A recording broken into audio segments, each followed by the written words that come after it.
പ്രിയ കൂട്ടുകാരെ, ഇന്ന് നമ്മൾ വ്യത്യസ്തമായിട്ടുള്ള ഒരു കാഴ്ചയായിട്ട് വന്നേക്കുക. ഇത് നമ്മുടെ പടക്കുതിരയാണ്, കണ്ടല്ലേ? Ford Mustang. 1964 മുതൽ ഈ മച്ചാൻ ചങ്കായിട്ട് നമ്മുടെ വാഹനപ്രേമികളുടെ ഹൃദയത്തിനകത്ത് ഇങ്ങനെ നിൽക്കണമെന്നുണ്ട്. ഇപ്പം 2019 ഇത്രയും കാലമായിട്ട് ഈ മച്ചാൻ നമ്മുടെ കുഞ്ഞുങ്ങളുടെ ഇടയിൽ ഇങ്ങനെ തിളങ്ങി നിൽക്കണമെന്നുണ്ടെങ്കിൽ ഇവൻ എന്തോ ഒരു പ്രത്യേകത ഉണ്ട്. അത് നമുക്കിങ്ങോട്ട് കാണാം. എന്താ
ഞാനൊരു കാര്യം ചോദിച്ചത്, അളിയൻ എന്തുകൊണ്ടാണ് ഈ വണ്ടി മേടിക്കാൻ കാരണം?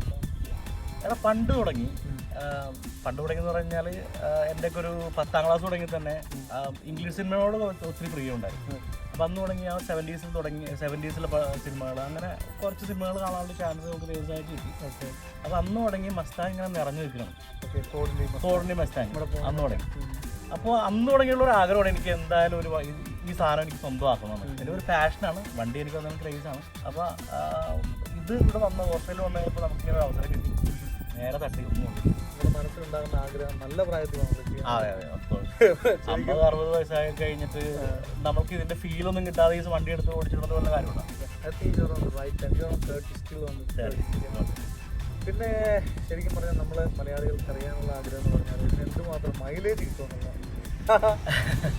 ഇതിന് ഗ്രാൻഡ് ടൂറർ എന്നാണ് ഇതിനെ പറയുന്നത്. അതാണ് GT-യുടെ അബ്രിവേഷൻ. ഗ്രാൻഡ് ടൂറർ അതാണ് GT എന്ന് പറയുന്നത്. അപ്പോൾ ഫ്രീ വേ റൺസിലാണ് ഇതിന് കൂടുതൽ മൈലേജ് കിട്ടുക. അപ്പോൾ ഏകദേശം 1 ലിറ്ററിന് നമുക്ക് 11 കിലോമീറ്റർ ഓടും. ഫ്രീ വേയിലാണ്. ഞാനിപ്പോൾ ലോങ് റൺ ഒരെണ്ണം പോയിക്കുന്നത് ഒരു 2-3 പ്രാവശ്യം പോയി. ഇപ്പൊ മെൽബണിൽ നിന്ന് ക്യൂൻസ്ലൻഡ് വരെ, ബ്രിസ്ബെയിൻ വരെ 2000 കിലോ. പക്ഷെ ഞാൻ നന്നായിട്ട് എൻജോയ് ചെയ്തു, വളരെയധികം എൻജോയ് ചെയ്തു. കാരണം ഭയങ്കര പവർഫുൾ ആണ്. ഈ പറഞ്ഞ പോലെ അബിന്ദിന്റെ ആ സൗണ്ട്, അതാണ് ആ ഒരു ഓപ്ഷൻ. ഞാൻ 2 പേരും കൂടെ പോയി, നന്നായിട്ട് എൻജോയ് ചെയ്തു. ജിജോ ആയിരുന്നു കൂടെ. അപ്പം മൈലേജ് പരമായിട്ട് നമുക്ക് അഫോർഡ് ചെയ്യാവുന്ന ഒരു വാഹനം തന്നെയാണ്. ലോങ് റണ്ണിലാണ്. പക്ഷെ സിറ്റി റണ്ണിൽ നമുക്ക് 1 ലിറ്ററിൽ ഏകദേശം 6.7 ഒക്കെ കിട്ടും. അതുപോലെ എനിക്ക് അറിയേണ്ടതെന്ന് വെച്ച് കഴിഞ്ഞാൽ ഈ വാഹനം പവർ ഓൾറെഡി നമ്മൾ പറഞ്ഞു കഴിഞ്ഞു. അപ്പോൾ ഇത് നമുക്ക് എന്താ പറയുക, നമുക്ക് കൺട്രോൾ ചെയ്യാവുന്ന ഒരു വാഹനം തന്നെയാണ്. എന്നുവെച്ചാൽ മഴയൊക്കെ ഉള്ള സമയത്ത് നമ്മൾ ഹൈ പവർ ആയതുകൊണ്ട് പുതിയ ഒരാൾ ഇത് കയ്യിലേക്ക് വന്നു കഴിയുമ്പോൾ അത് നമുക്ക് ശരിക്കും ഹാൻഡിലബിൾ ആണോ എന്നുള്ളത് ആദ്യമായിട്ട് നമ്മൾ ഓടിക്കുമ്പോൾ സൂക്ഷിക്കണം. പ്രത്യേകിച്ച് മഴയുള്ളപ്പോൾ ഫസ്റ്റ് എടുക്കുമ്പോൾ തന്നെ അല്ലെങ്കിൽ സ്കിഡ് ആവും. അപ്പോൾ മഴയത്ത് പോകുന്നതിന് ഓപ്ഷൻസ് കുറേ ഉണ്ട്. നമുക്ക് കൺട്രോൾ പാനൽ വരുമ്പോൾ ഞാൻ പറയാം എങ്ങനെയാണ് ഓപ്ഷൻസ് വ്യത്യാസം വരുന്നത് ഞാൻ കാണിച്ചു തരാം. അപ്പോൾ സ്നോ ആൻഡ് വെറ്റ് എന്ന് പറഞ്ഞൊരു ഓപ്ഷൻ ഉണ്ട്. അതിനകത്ത് ഇട്ട് കഴിഞ്ഞാൽ സ്കിഡ് ആവില്ല, ട്രാക്ഷൻ കൺട്രോൾ കൂടുതലുണ്ടാവും. സത്യത്തിൽ നിങ്ങളുടെ ഈ സംസാരത്തിൽ നിങ്ങൾ ഈ വാഹനം ശരിക്കും എന്ന് പറഞ്ഞാൽ മനസ്സിലങ്ങോട്ട് ആയി നിങ്ങൾ വാങ്ങിച്ച ഒരു സാധനം തന്നെ നമുക്ക് തോന്നുന്നു. താങ്കളത് പൂർണ്ണമായിട്ട് എൻജോയ് ചെയ്യുന്നുണ്ടല്ലേ? മച്ചാനെ ഇത് മനസ്സിനൊരു ഭയങ്കര സാഹസം തോന്നിയിട്ടുള്ള സാധനമാണ്. Once in a lifetime പോലെ എനിക്ക് ഒത്തിരി ഇഷ്ടപ്പെട്ടു. റിയലി എൻജോയ് ചെയ്തു. അപ്പോൾ ഇതാണ് നമ്മുടെ മസ്താങ് സ്റ്റാറിൻ്റെ അണ്ടർ ദ ഹുഡിലെ കാഴ്ചകൾ എന്ന് പറയുന്നത്.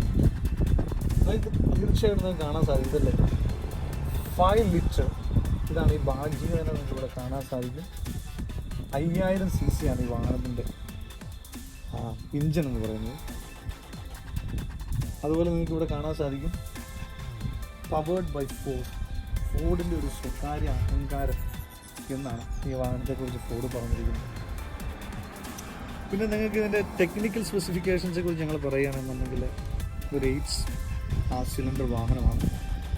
അതുപോലെ ഇതിൻ്റെ പവർ എന്ന് പറഞ്ഞു കഴിഞ്ഞാൽ 306 kW പവറാണ് ഇതിന് 6500 RPM ഇത് അറ്റൈൻ ചെയ്യുന്നത്. അതുപോലെ ഇതിൻ്റെ ടോർക്ക് എന്ന് പറഞ്ഞു കഴിഞ്ഞാൽ 530 Nm ആണ്. അതുപോലെ തന്നെ അത് നമുക്ക് അറ്റൈൻ ചെയ്ത് കിട്ടുന്നതെന്ന് പറഞ്ഞാൽ 4250 RPM തന്നെ നമുക്കത് കിട്ടുന്നുണ്ട്. ഓക്കെ, പിന്നെ നിങ്ങൾക്ക് ഇതിനകത്ത് കാണാൻ സാധിക്കും, ഇതിനകത്ത് ഇത്രയും മാസീവായിട്ട് അല്ലെങ്കിൽ ഇത്രയും ഹുഡായിട്ട് ഇതിനെ നിൽക്കുമ്പോൾ തന്നെ ഇതിൻ്റെ പവർ വെളിവാകുന്ന രീതിയിലുള്ള ഒരു വാഹനം തന്നെയാണ്. അതായത് നമ്മൾ ഉള്ളിലിരിക്കുന്ന സമയത്ത് നമ്മളെ പിന്നിലേക്ക് വലിച്ചു കൊണ്ടുപോകുന്ന എന്തോ ഒരു സാധനം ഈ വാഹനത്തിനുണ്ടെന്ന് തന്നെ പറയാം. അപ്പോൾ നമ്മൾ വാഹനം ഓടിക്കുന്നവർക്ക് എല്ലാവർക്കും ബോധ്യമാകുന്ന ഒരു കാര്യം കൂടിയാണ്. എനിവേ, നമുക്ക് വീണ്ടും വാഹനത്തിൻ്റെ ഇൻറ്റീരിയർ വിശേഷങ്ങളിലേക്ക് നമുക്ക് കിടക്കാം. എനിവേ, ഇത്രയും നേരം നമ്മൾ പോണിയുടെ ബാഹ്യ സൗന്ദര്യങ്ങളെല്ലാം നമ്മൾ കണ്ടു കഴിഞ്ഞു അല്ലേ. ഇനി നമുക്ക് ഇതിൻ്റെ ഇൻറ്റീരിയർ വിശേഷങ്ങൾ എന്തൊക്കെയാണെന്ന് നമുക്ക് കാണാം. ഈ വാഹനത്തിൻ്റെ അതായത് മുതലാളി തന്നെ അത് പറയുമ്പോൾ നമുക്കത് കൂടുതൽ മധുരതരമാകും. മുതലാളി ആക്കല്ലേ. ഓക്കെ, അപ്പോൾ ഇതിന്റെ ആക്സസറീസ് നമുക്ക് ഫസ്റ്റ് തുടങ്ങാം. ഫുള്ളി ലെതർ സീറ്റ്സ് ആണ്. Full leather accessories including front, dash, everything. പിന്നെ പാനലുകളിൽ അവർ ചെയ്തേക്കുന്നത് വെച്ചാൽ ഇപ്പൊ 64 ഓപ്ഷനിൽ തുടങ്ങി ഈ ക്ലിപ്പ് പോലത്തെ ഷിഫ്റ്ററാണ് ഉള്ളത് ഓപ്ഷൻസ് വരുന്നത്. അത് അവരുടെ ഹിസ്റ്ററി കീപ്പ് ചെയ്യാൻ വേണ്ടി അവർ ഒരു നോസ്റ്റാൾജിക്ക് വേണ്ടി അവർ വെച്ചേക്കുന്നതാണ്. മിക്ക വണ്ടികൾക്കും ഇത്ര വർഷങ്ങളായിട്ട് അവർ ആ കീപാഡ് അത് മാറ്റിയിട്ടില്ല എന്ന് പറഞ്ഞാൽ പഴയ നമ്മുടെ 64 തുടങ്ങിയ മസ്താങ് മുതൽ ഈ സാധനങ്ങളാണ് ഈ ഓൾമോസ്റ്റ് ഈ സെയിം ഷിഫ്റ്ററാണ് അതിരിക്കുന്നത്. ആ ഒരു മോഡലിലെ ഷിഫ്റ്റ് ആയിരിക്കുന്നത്. പിന്നെ വരുന്നത് സ്റ്റിയറിംഗ് കോളം സ്പോർട്സ് സ്റ്റിയറിംഗ് ആണ്. നമ്മളുടെ ഭയങ്കര ഹാൻഡ്ലിംഗ് പവർ ഉണ്ട് ഇതിനകത്ത്. പാരൽ ഷിഫ്റ്റ് ഓപ്ഷൻ ഉണ്ട്. ഓട്ടോമാറ്റിക് ആണെങ്കിൽ പോലും നമുക്ക് മാനുവൽ ഉപയോഗിച്ച് ഓടിക്കാൻ താല്പര്യമുള്ളവർക്ക് കുറച്ച് മാനുവലി നമുക്ക് ഓടിച്ചു പോകാൻ താല്പര്യമുള്ളവർക്ക് അതുവഴി നമുക്ക് ഡെഫിനറ്റ്ലി ഷിഫ്റ്റ് ചെയ്ത് അങ്ങനെ ഉപയോഗിക്കാം. അങ്ങനെ വരുമ്പോഴേക്കും അതിനുള്ള സാധനം ഏതാണ്? 8 സ്പീഡ്. അത് ഈ പ്ലസും ഈ മൈനസും കാണിക്കുന്നത്. ഇതാണ് പാരൽ ഷിഫ്റ്റിന്റെ ഓപ്ഷൻ. പിന്നെ ഷെയ്ക്കർ എന്ന് പറഞ്ഞ ഒരു സിസ്റ്റമാണ്. അത് ഫോർഡിനോട് എക്സ്ക്ലൂസീവ് ആയിട്ട് സ്പോർട്സിന്റെ പെർഫോമൻസ് വെഹിക്കിളിന് വെക്കുന്ന സ്റ്റീരിയോ ആണ് വെച്ചേക്കുന്നത്. അപ്പോൾ യുണീക്കാണ്. ഷെയ്ക്കർ എന്നാണ് അതിനെ പറയുന്നത്. പെർഫോമൻസ് സ്റ്റീരിയോ ആണ്. അതിന്റെ ഫോർഡിന്റെ പെർഫോമൻസ് വെഹിക്കിൾസിന് വരുന്നത്. XRX എന്ന് പറഞ്ഞ വേറെ ഓപ്ഷൻ ഉണ്ട്. പിന്നെ മസ്താങ് അങ്ങനത്തെ ഉള്ള ഓപ്ഷൻ. അതെ, 964. അതും കൂടെയൊക്കെ കാണുമ്പോഴാണ് നമുക്കൊരു ഫീല്. നമുക്ക് സ്റ്റാർട്ട് ചെയ്ത് നോക്കാം.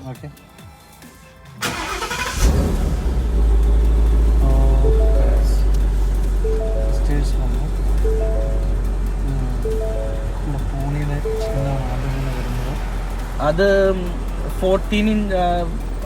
10.1 ഇഞ്ച് ടച്ച് സ്ക്രീൻ ആണ് അത് വരുന്നത്.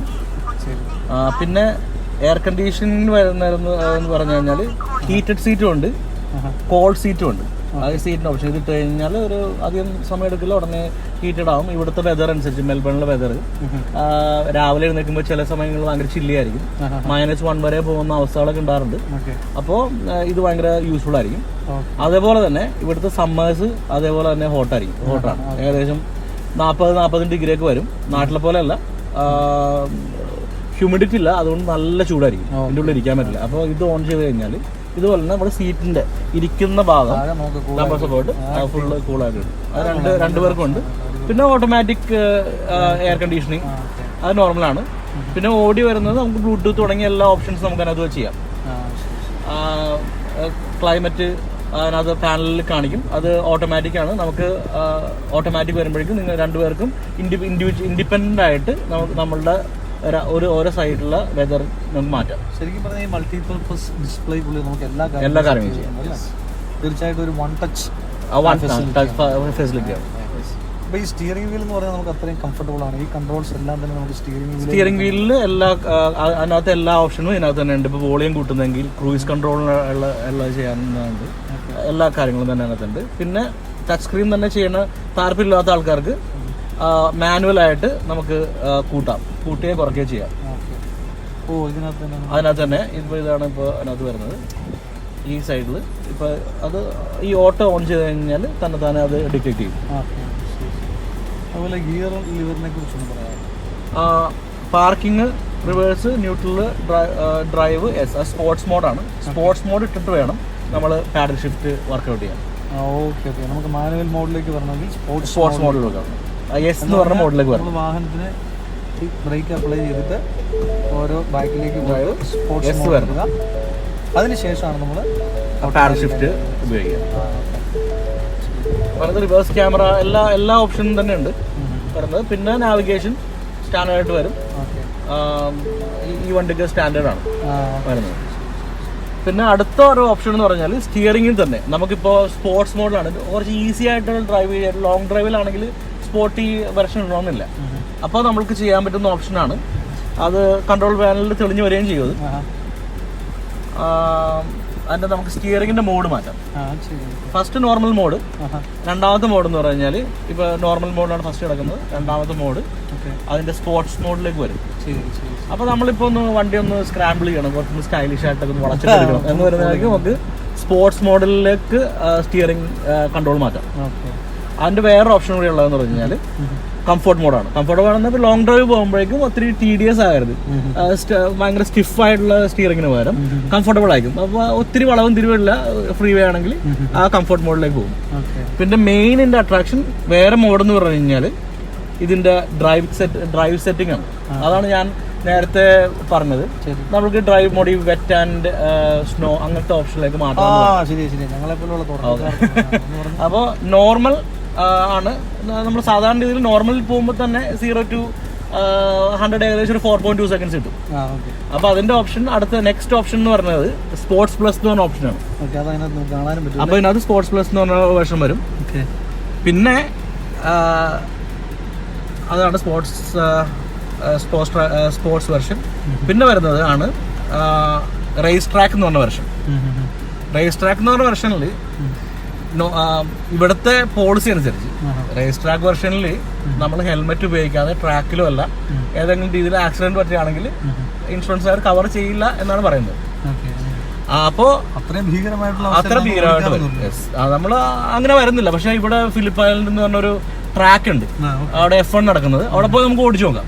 അപ്പോൾ അവരതിനുള്ള സാഹചര്യം തരും. $50 ഒന്നും കൊടുത്തു കഴിഞ്ഞാൽ അവിടെ പോയി നമുക്ക് ഈ വണ്ടിക്ക് ഓടിച്ചു നോക്കാം. അങ്ങനെ പ്രശ്നമില്ല. പെട്ടെന്ന് തന്നെയാവും, പെട്ടെന്ന് ചില്ലയാവും. അപ്പോൾ പിന്നെ ഉള്ളത് അടുത്ത വെർഷൻ എന്ന് പറഞ്ഞു കഴിഞ്ഞാൽ സ്നോ ആൻഡ് വെറ്റ് എന്നുള്ള ഓപ്ഷനാണ്.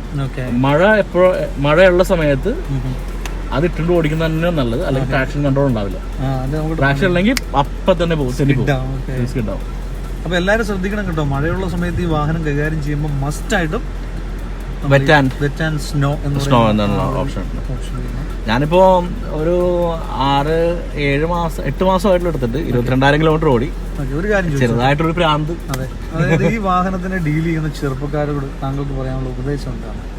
സീറ്റ് ബെൽറ്റ് നിർബന്ധമായിട്ടും ധരിക്കണം. പിന്നെ നോ ഡ്രിങ്കിങ് ഡ്രൈവ്. പിന്നെ കൺസിഡർ അതേഴ്സ്.